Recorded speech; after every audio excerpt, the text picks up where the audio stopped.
नमस्कार मित्रांनो, आजच्या ब्लॉगमध्ये तुमचं स्वागत आहे. आज अचानक वरातीचा कॉल आलेला आहे, तिकडेच चाललोय वाजवायला. पोहोचलेलो आहे आता ऑर्डर जवळ.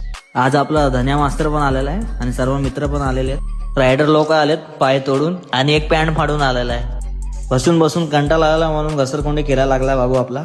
ऐसे तो नहीं होता है।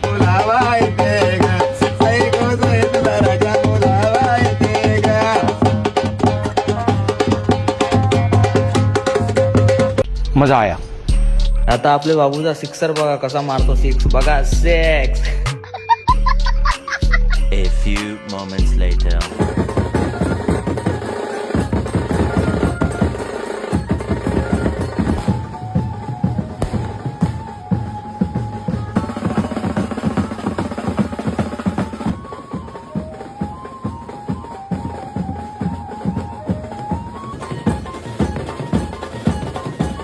पॅकअप झालेला आहे आता आणि चाललोय आम्ही आता घरी. आजचा ब्लॉगला इथेच एंड करतो.